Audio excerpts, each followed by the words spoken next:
So welcome to today's seminar. Our speaker is David Irwin.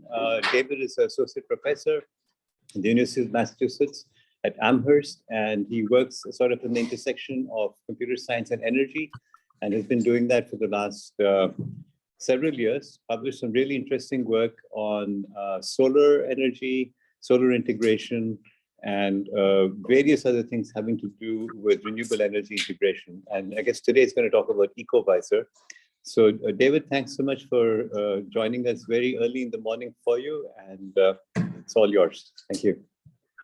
Yeah, thanks for inviting me. It's actually not too bad. Usually when I start my day. Yeah, so today my talk is going to be on Ecovisor, a virtual energy system for carbon efficient applications. This is actually going to be a paper that will appear in ASPLOS, I guess in March or April, whenever ASPLOS is. It's joint work with a bunch of people. There's a bunch of work that went into it. So postdocs, Abel and Noman, students Jorge, Walid, and Chanlin, and my colleague Prashant Shenoy. So, and by the way, I have, I guess not many people are logged in, but I have the participants in the meeting chat open. If people have questions when I'm talking, maybe Keshav can raise the hand in the Zoom or whatever, and I'm happy to answer questions. Or people, if they're online, can put them in the chat. I should be able to see them. All right, so I think most people maybe know this intuitively, but computing demand is growing exponentially.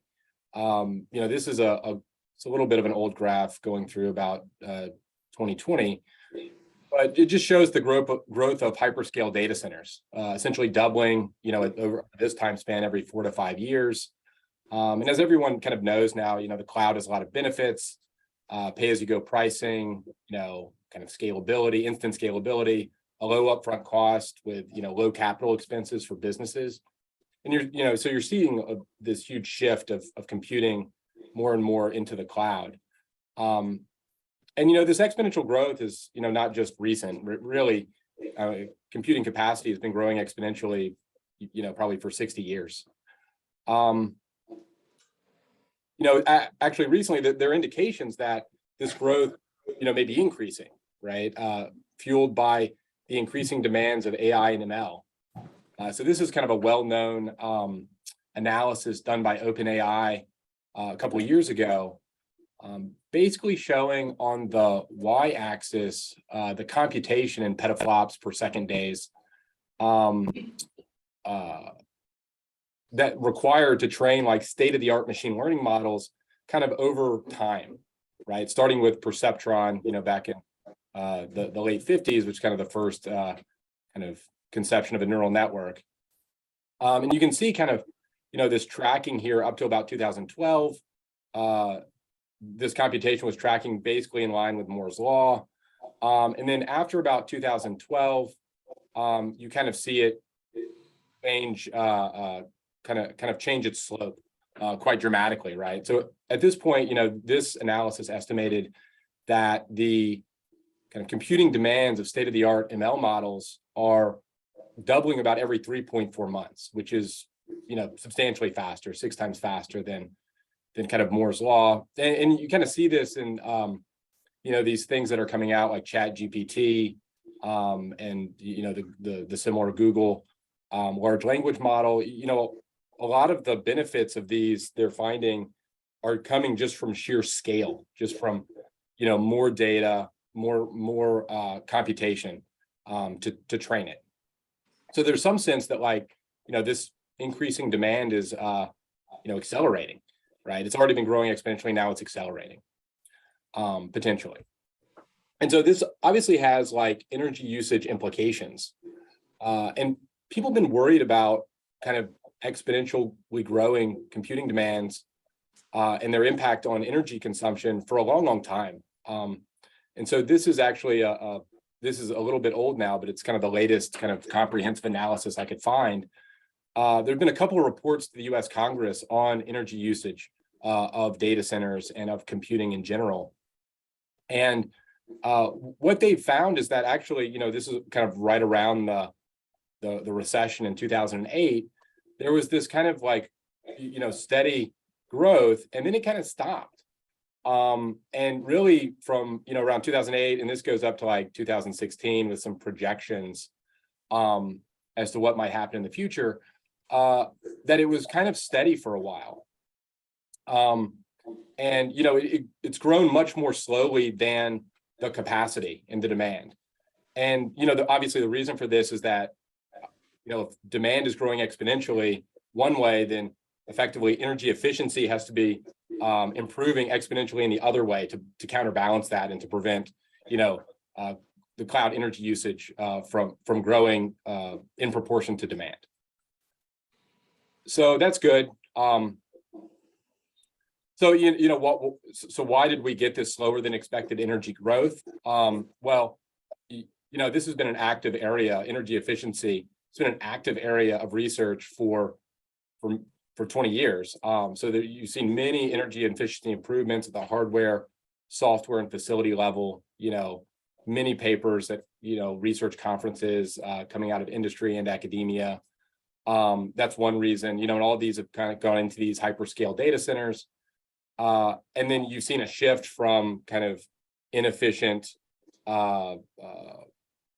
smaller data centers into these hyperscale data centers where the cloud operators have this very strong financial incentive to increase their energy efficiency, to decrease their costs so that they can, increase their revenue, right? And so this has actually been really good. And this has been one of the reasons why we haven't had, this explosive growth in the energy consumption of data centers and computing more generally. And in industry, right, this is touted as a big success story, right? And so, it kind of raises the question of like, well, what's the problem? Well, there's a couple of problems, right? And, I guess this maybe seminar is focused on sustainability, right? And, on one hand, really, the energy usage isn't really a problem when we think about kind of environmental impact and sustainability. The problem is really carbon emissions from that energy usage, right? And its negative impact on the environment. So that's one issue, is that, pure energy efficiency doesn't necessarily take into account carbon emissions. And the trends in carbon emissions are kind of much less clear. It's a little bit hard to see those trends. The other problem is that these energy efficiency improvements will level off. Like, it will happen. In some cases, like, for example, PUE is a data center metric that's often used, the power usage effectiveness of data centers, which is the kind of total data center power divided by the power that's devoted to IT equipment like servers. That's already very close to 1, which is the optimal value for PUE. And more generally, like, computing has a physical bound on its energy efficiency, which is, Landauer's limit. And we will reach that bound. In fact, at current energy efficiency improvements, the estimations are that we will reach that bound in about 20 years. It could be less than that because people aren't really sure how close kind of CMOS technology can come to that bound. So it could be 10 years. If we don't reach that physical bound in 10 to 20 years, that by definition means that we're not improving energy efficiency at the rate we have been, right?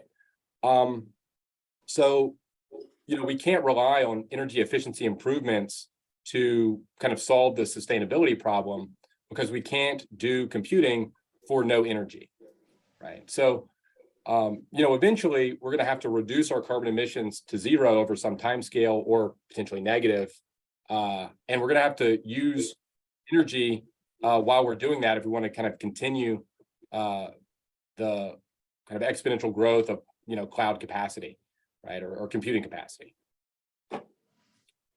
So, all right, yeah. So historically, companies and academia focused on energy efficiency, and in this work, right, we focused really on carbon efficiency and looking at, how can we improve not the computational work done per joule of energy consumed, but the computational work done per kilogram of carbon emitted, right? And so obviously optimizing carbon differs from optimizing energy. right? And so this is just a kind of a trivial example here. You know, you can have a very highly energy inefficient data center, or edge data center in this case, that has a horrible PUE. In fact, this is a small facility near the UMass campus that we built. It's horrible PUE, but it's powered solely by renewables, and so it has infinite carbon efficiency, at least for operational carbon. By contrast, you know, you can have a super highly efficient data center with a PUE near 1, which is optimal, that might be powered by burning coal and be highly energy efficient, but, you know, highly carbon inefficient, right? And so, you know, these two things differ from each other, and, you know, you maybe do different things to optimize for one versus the other.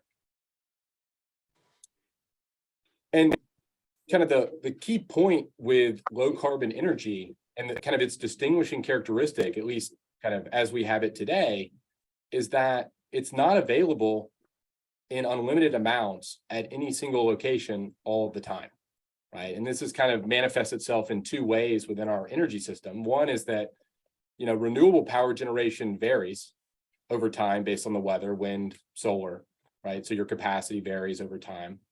And then the other way in which it manifests itself is that the carbon intensity, the kilograms CO2 per kilowatt of the grid, also varies over time based on the mix of generators that the grid is using to supply power to a variable demand. You know, it has to turn on and off generators as demands fluctuate. And so the key point here is that we have to handle this unreliability, be responsive to this unreliability to be able to use more clean energy and be more carbon efficient, right? And so this is just a graph here showing carbon intensity on the y-axis, kind of a sample day here on the x-axis from 3 different locations, and how their carbon intensity of grid power at these locations varies over time, right? And so this data is from a company called Electricity Map, which is a kind of a carbon information service. And there's a bunch of kind of companies like this rising now, startups that are basically trying to use publicly available data and on generation within the grid and kind of model and track the average or the marginal carbon intensity of grid power. And so here, you know, you can kind of see, like, for example, California, it has a relatively high carbon intensity, but it's highly variable because it has a high penetration of solar power. You know, by contrast, you can see kind of in Canada, Ontario, it has a high mix of hydro and nuclear, so it's a much lower carbon intensity. And it also tends to be a little more steady because those are more reliable than solar, but still with kind of variations. And so, you know, you see differences over different areas. Like here, you also see differences in the carbon intensity over time, somewhat similar to the renewable generation. Okay, so, you know, to design carbon efficient, you know, systems, we need to be able to handle and be responsive to, you know, clean energy's unreliability, this unreliability of low carbon power. And so, you know, it's obvious that, you know, computing has very unique advantages here compared to almost all other industries, right? It has significant spatial, temporal, and performance flexibility. In fact, it's really, I guess, to my knowledge, maybe the only industry that has significant spatial flexibility, being able to move computation flexibly from one location to another, or route computation to different locations kind of around the globe, potentially. Also has significant temporal and performance flexibility. It also has, you know, a bunch of software-based, like, fault tolerance techniques, checkpointing, replication, recomputation, that we can use if, you know, we have to throttle our servers or deactivate servers due to, you know, a lack of clean energy, right? And then finally, it has a global footprint now that encompasses, you know, potentially thousands of cloud edge sites. So not only do we have the spatial flexibility, but we also have all of these sites located around the world, right? So basically, computing is really well positioned to adapt to unreliable clean energy. And we've actually seen a bunch of work on policies and for data centers and cloud computing platforms to do this, right, over the last like maybe 5 years or so. The problem is, what we call the reliability abstraction. So, the way energy systems are designed, the way the grid is designed, is that they're designed to mask any unreliability, effectively in hardware, right? So, the plug here, it basically exports an abstraction to you of reliable energy. Like when you plug into that, it's basically implicitly telling you, I will supply whatever power you want, whenever you want it, maybe up to some maximum. That's the circuit breaker, right? Based on the size of the wire. And that's, and that's kind of embedded into, hardware in the sense that that assumption is embedded into the entire energy system. Like everything that's made and the way it's designed is basically to support what is really kind of almost an impossible SLO or service level objective, right?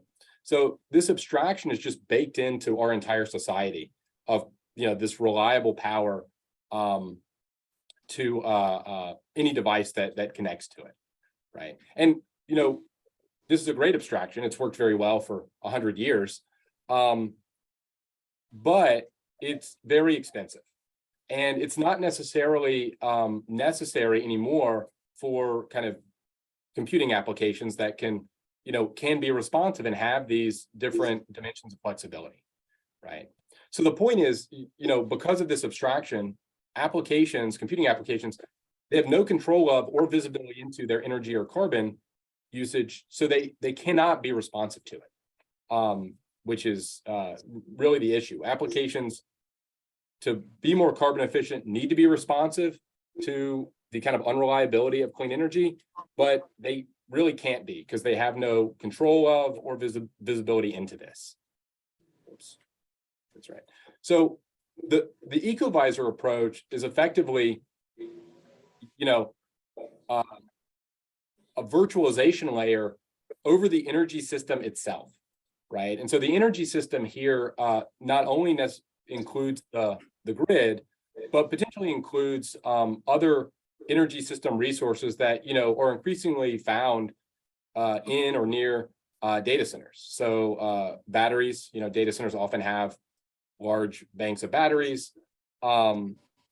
Many data centers are co-located next to large solar or wind farms, either kind of adjacent to them or nearby them, and also grid energy with some variable carbon. And so the idea here is that applications are not only going to have the ability to request and control, manage their virtual resources of CPU, RAM, disk, but also they'll have access to and control a set of virtual energy resources, right? And so this approach is, this kind of approach is kind of common. This is effectively like extending the end-to-end principle to the energy system, right? So rather than having this kind of strong abstraction built into the network of the grid, right?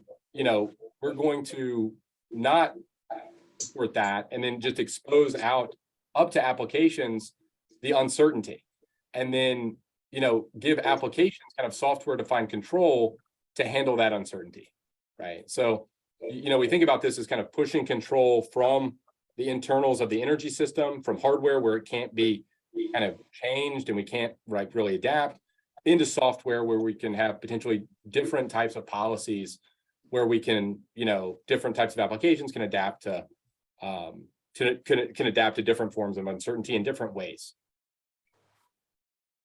So basically, what we're going to do is give applications effectively like a virtual solar array, which supplies a configurable share of, a physical solar array's energy, a virtual battery that offers a configurable share of battery capacity to them, and a virtual grid connection that supplies a configurable amount of carbon intensive grid energy to them.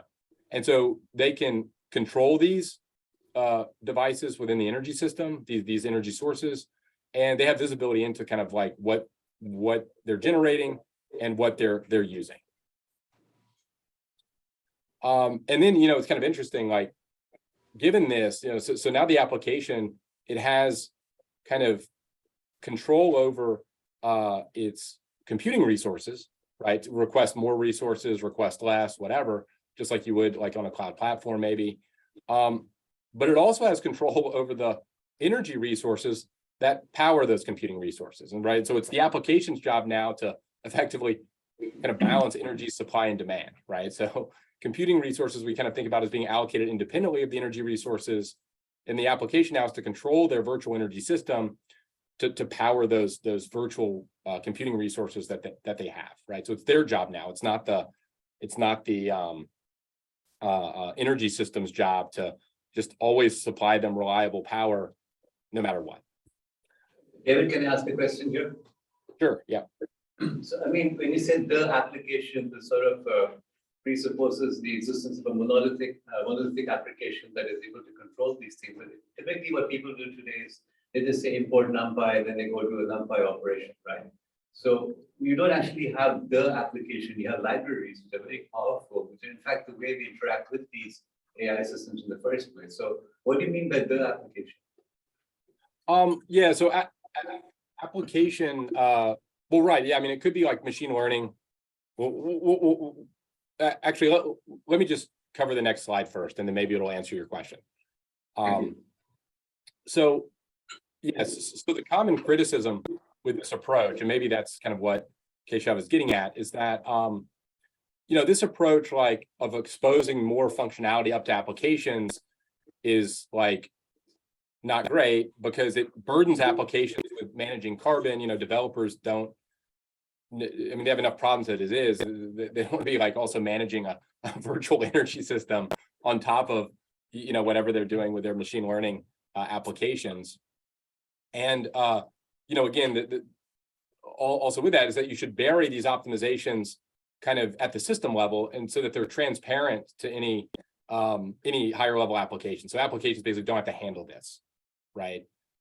So, and those are the common criticisms with kind of this style of approach, right? And so, you know, the counterpoints with this are that, you know, the optimal trade-off between, you know, various metrics and carbon emissions, like, you know, there are trade-offs here between performance, availability, cost, carbon emissions are very user and application specific. And, you know, I'll talk about at the kind of, as we get to the end here, like specific applications and policies we looked at, like from a kind of a computer science point of view, like we're running applications and exercising the virtual energy system.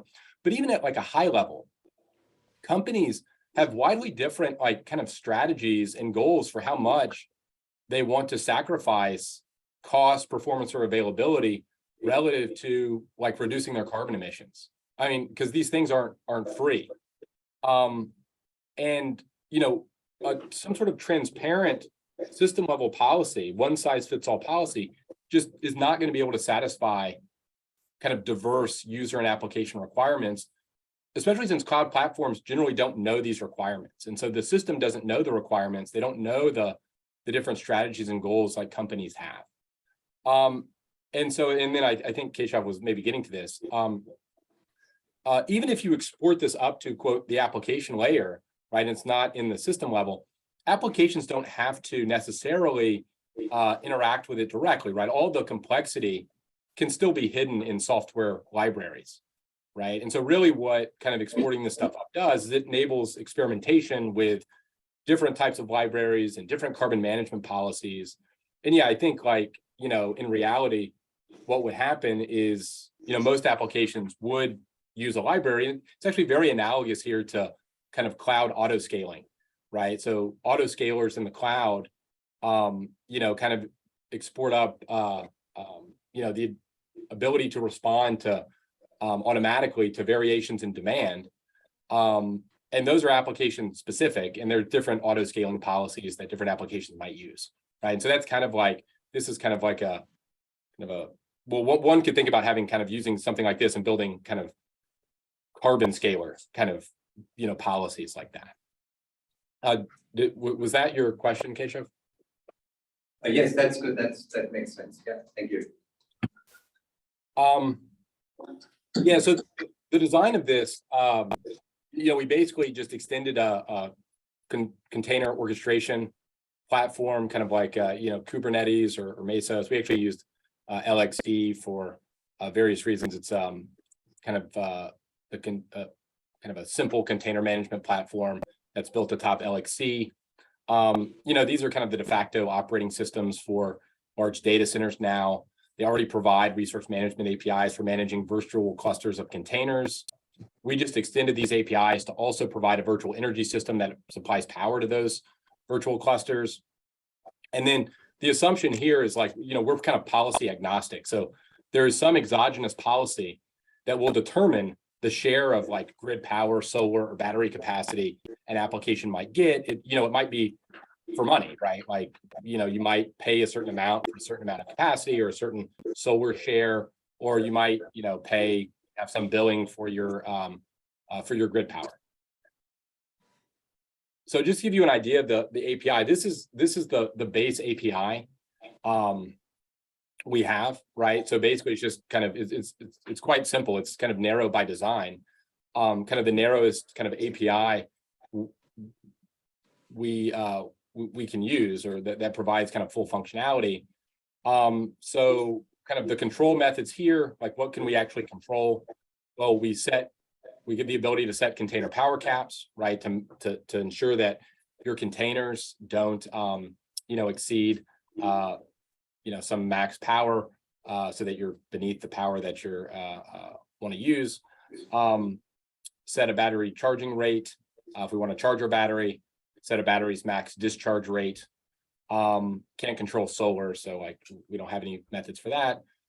Getter functions just to monitor solar power, monitor grid power usage, monitor carbon emissions using one of these carbon information services, observe the battery discharge rate, get the battery charge level, see how much power our containers are actually using, right? So, just a bunch of monitoring functions. And then finally, a notification function. So we basically have, there's lots of potential notifications you might want, but we basically discretize energy or power at some small interval, let's say like a minute.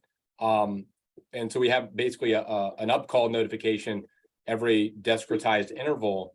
And basically that notification is used to respond to any changes in the power usage of our containers, or the any changes in like solar power or grid carbon emissions, right? And so we envision this tick interval kind of happening like an operating system tick at regular, discrete, small intervals, so that we can kind of be responsive to anything that happens. And we discretize power over that interval. So like we never kind of run out of power like for the battery within that interval, because we always ensure that enough, for example, battery power is available within the interval to get through the next interval.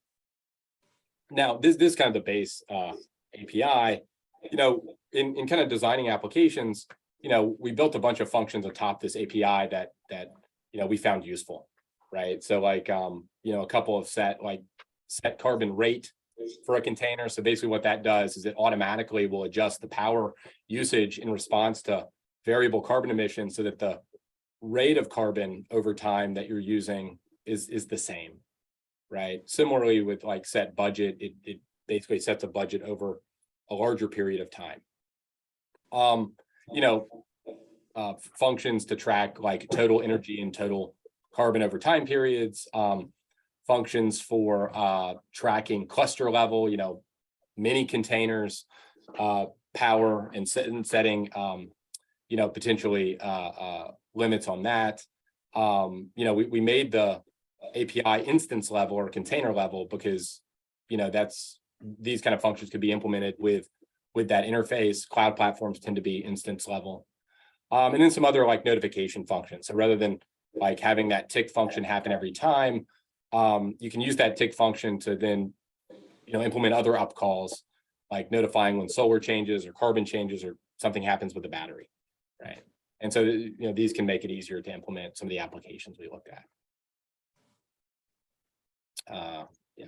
So yeah, we built this basically using LXD, a simple Python server. that extended it, hooked into electricity map.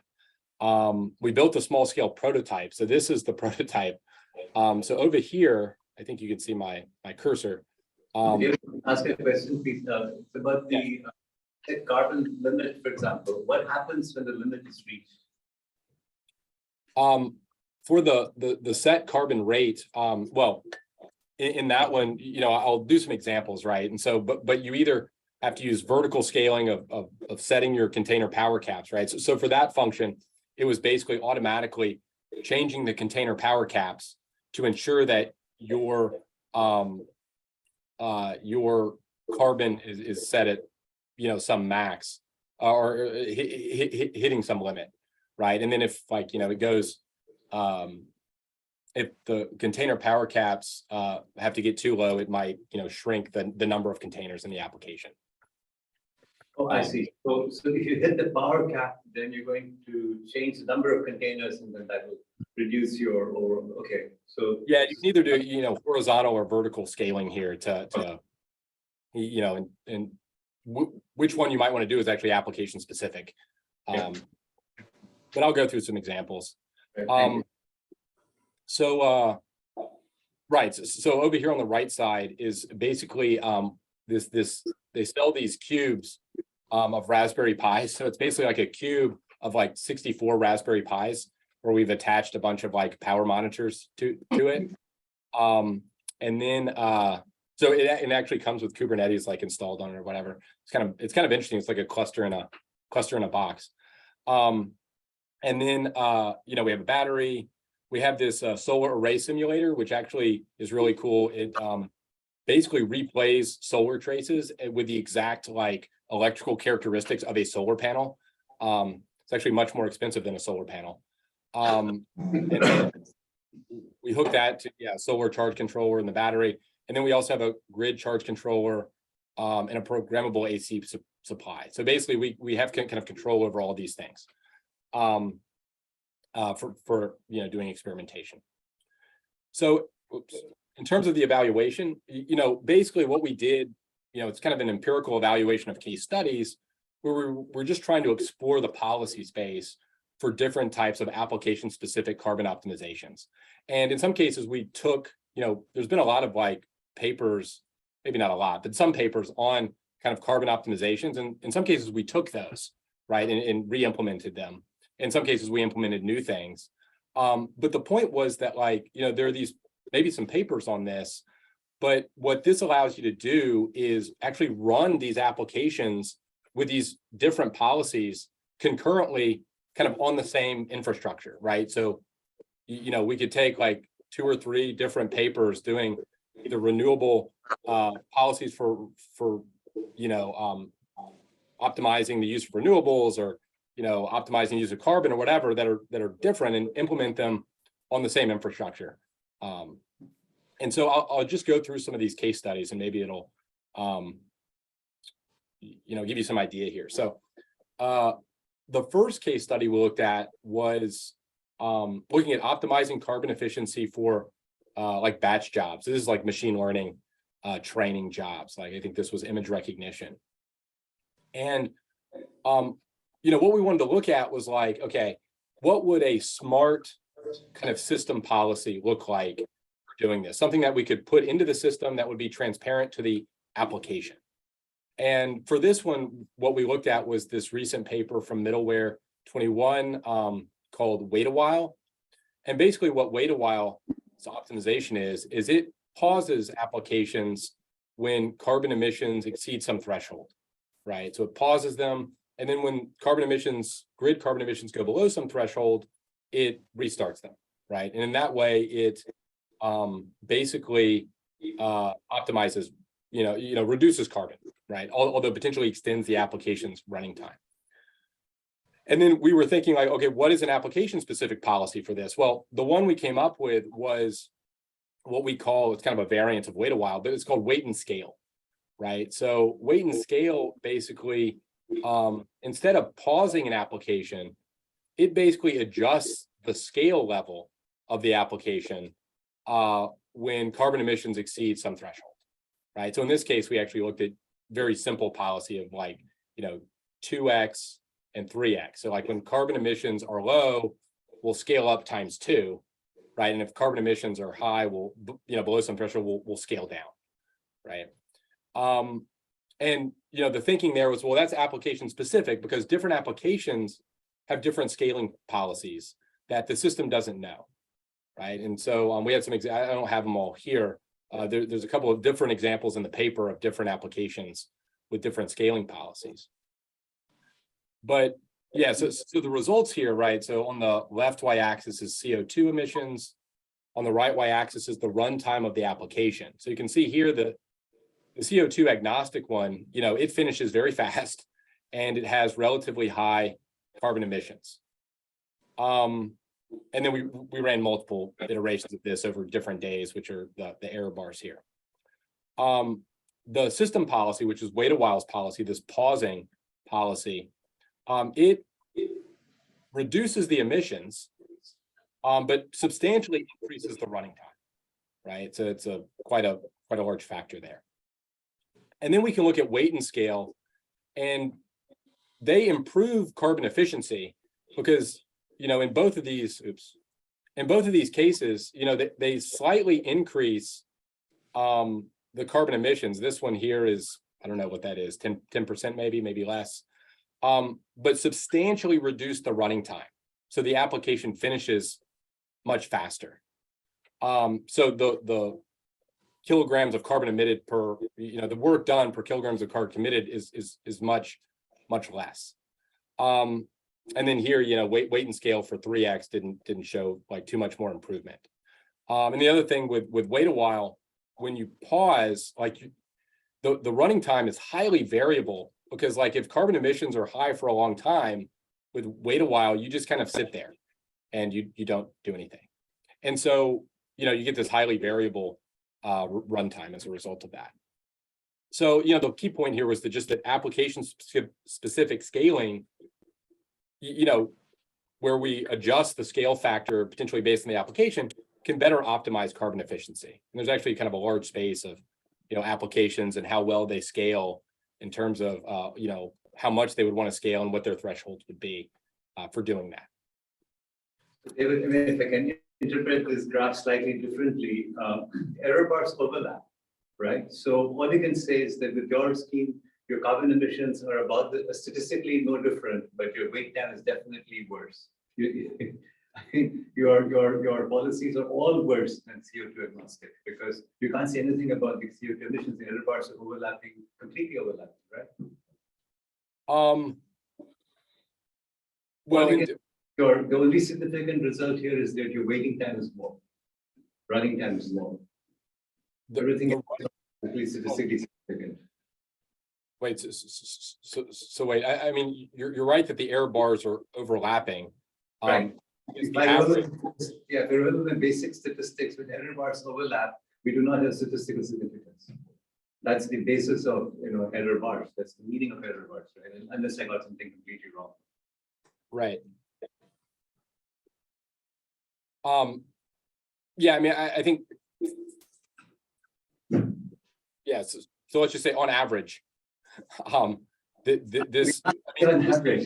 Sorry, that's not right. It's what significance. We don't have a significant result. Those error bars, isn't that distribution? Isn't that just kind of interquartile? Doesn't that describe a distribution of the emission? This is the error bar, which is the confidence interval, presumably. I assume it's the 90 or the 95th percentile confidence interval. I can't quite follow the. Is this the confidence interval you have over here? This is the max and the min, I believe. Oh, it's a max and the min. I see. So it's the entire distribution. Okay. Normally, one would see the confidence intervals. But just more fundamentally, I mean, the wait a while approach basically stops, right? And it will stop completely while carbon is high. A scaling approach won't stop, right? Sure. And so it will be less variable because it will continue to run, right? Yeah. But obviously the results are, I mean, a lot of the issues with these kind of experiments is that the results are very much a function of what the the time series of the carbon intensity of the grid is, right? And as we saw from that previous graph, I mean, it varies quite a bit, right? And so, I mean, I think I can't recall exactly what the region this is from, but like when we run these experiments, I mean, you know, there's this question of how much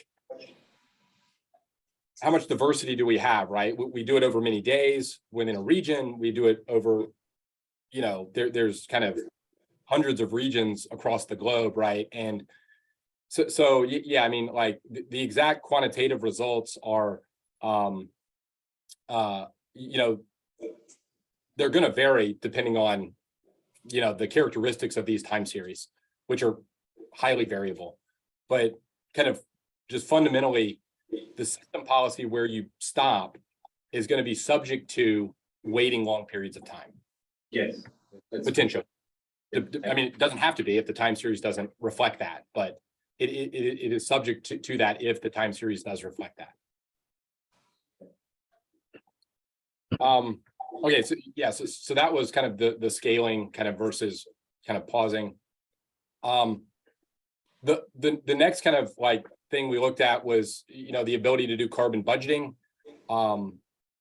where we kind of exploit application performance flexibility for a kind of a web-based application, right?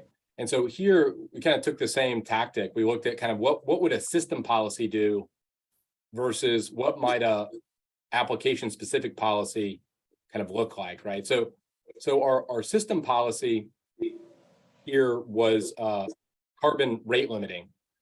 Basically, you know, not knowing the application's SLO or maybe what the application was doing. And so we just rate limit carbon. We vertically scale all the containers to use whatever carbon rate we set. And you can see, I mean, this top graph has a couple of different web applications, but the left y-axis is the carbon intensity. This purple line here is the carbon intensity. And so you can see kind of it goes high at the end. And then we have two different web applications that, you know, have different diurnal workloads because they're, you know, different places. Actually, maybe they're not quite, yeah, they are diurnal. So different diurnal workloads from two different kind of locations. And then, you know, so we want to rate limit carbon in one case. The other case is kind of what we call this carbon budgeting policy, where the application has some specific SLO it wants to meet, and it's fine as long as it meets that SLO. Okay. And basically what happens in the carbon budgeting case, if we look here for web application 1, kind of the latency SLO or the latency here with the SLO as the dotted line, you can see that this web application here, using the kind of carbon budgeting policy, it rides that SLO much closer to it basically provisions resources and energy much closer to the SLO and doesn't kind of waste carbon. And then it basically consumes that carbon when carbon goes high so that it can, you know, it can still satisfy the SLO. The carbon, the system policy, you know, basically what happens is it provides a low SLO because it's hitting that carbon rate, you know, all the time.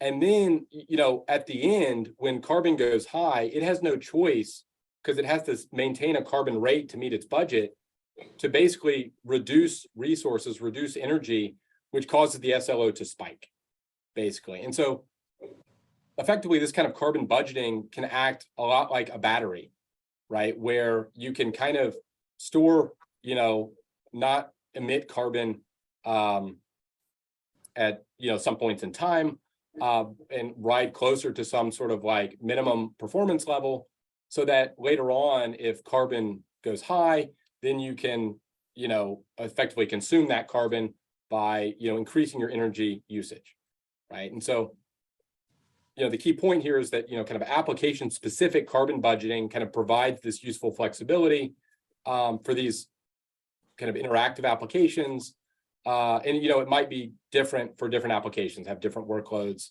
different types of SLOs. So I have let's see, I have a couple more examples. I guess is there 10 minutes left? Is that right, Keshav? That's right, yeah. But it would be nice to have a few more minutes at the end for questions if possible. Yeah, I'll just do one more example here. This example, what we looked at was kind of leveraging virtual batteries. So in this case, we had actually two applications running, and they were running just on solar energy. We actually didn't use grid energy for these applications. And this is the solar trace here. The first application we were running was a Spark job, multi-node Spark job that was using 50% of the solar share.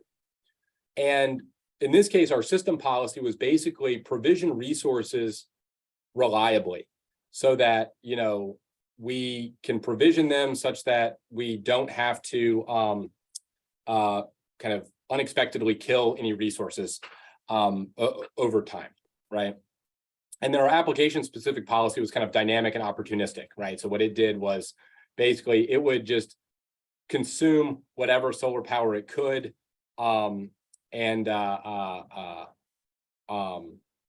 increase resources, potentially have to kill resources, right? And the idea with the system policy was basically, with the battery, it smooths out the variations in solar. So what the battery policy here is doing is just kind of doing smoothing. So it's ensuring that there's kind of a steady supply of energy kind of available from the battery, right? And so, yeah, obviously, a policy that's kind of opportunistic like this for something like Spark, even though like we have to kill some resources like here and maybe do some recomputations in Spark because we had to kill some containers, it ends up finishing faster than the system policy, which is kind of obvious. The other application we ran was kind of another web application that was running on the other 50% of solar power.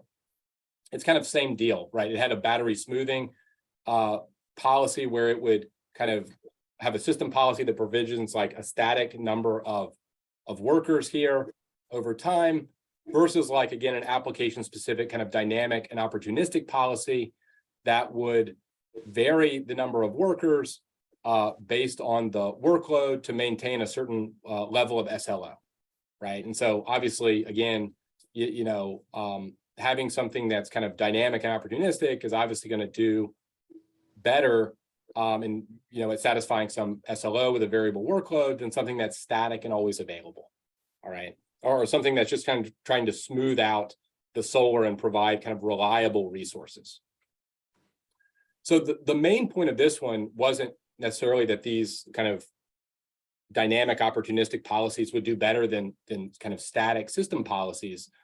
The kind of main thing was that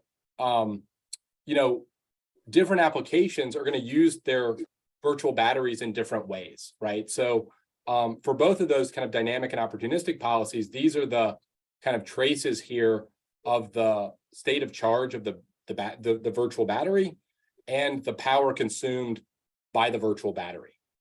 The key point here is that there's not one size fits all like battery policies. Both of these applications kind of are exercising their batteries in different ways based on what their workloads and their kind of these dynamic policies, right? And so again, it's the ability to control this virtual battery in an application specific way is a useful function for designing kind of these kind of carbon efficient or kind of clean energy applications. Okay, so yeah, I'll leave a couple of minutes here. I'll skip some of these other ones, this other example, and just talk about briefly related work. This is related to work on energy management, right? Lots of work on energy management and computing. The difference really is that this focuses on improving energy, or that work focuses on improving energy efficiency and not carbon efficiency. And kind of generally, it kind of implicitly assumes this kind of reliability abstraction of the grid that we're kind of not assuming. Similarly, a ton of work on policies for adapting to renewables and leveraging energy storage in data centers. And really, like, this work kind of underpins a lot of that work, because a lot of that work, a lot of those policies can be implemented on an Ecovisor and can be implemented kind of together on a shared infrastructure. And then finally, carbon management. There's been a recent focus on kind of quantifying cloud platforms' operational and embodied carbon. We focus on operational carbon, not embodied here. A lot of this recent work is really informative and good, but there hasn't been much work yet, especially on embodied carbon, that's like actionable. So again, we focus on operational here. And so yeah, I'll conclude takeaway points, just that Ecovisors, this virtualization exposes useful functions for enabling carbon efficient applications. And really it's a foundation for implementing, deploying, and developing kind of new abstractions and new carbon efficient or carbon management policies to simplify developing carbon efficient applications. So I'll end there and then take questions. Thank you. Okay, questions? Any more questions? Just a quick one more, maybe. If you have an application that waits a bit and takes more time, and that you have to run a lot of applications, wouldn't you be building more hardwares to be able to run everything? Keshav, could you repeat the question? The question was, wouldn't slowing applications down resulting in more hardware being built? So the question is, wouldn't pausing applications or having them wait more time require more hardware to be built? Or deployed, yeah. Be deployed? Yeah, I mean, this is this trade-off between kind of embodied carbon and operational. In theory, right, and in practice, I guess, if you build some server, you want to utilize it 100%, right? Because you've already sunk the carbon into building it, and you want to kind of amortize all of that carbon and all the carbon used to build the building it's in and all this kind of stuff. As a practical matter, data centers do not operate at 100%. They operate still at much less than 100%. They operate actually below 50% generally. So there is a lot of room to kind of move things around without kind of sacrificing the utilization of the data center. David, I'm afraid we have just been informed that somebody else needs to use the room in like a minute from now, so I'm going to have to call this to an end. Thank you so much for your talk, and I'm sure we can contact David with questions if you have any others. Thank you so much, and I'm sorry about that, but there's a crowd waiting outside. Okay. Oh, sorry. Okay. Yeah. Okay. Yeah, thanks for having me.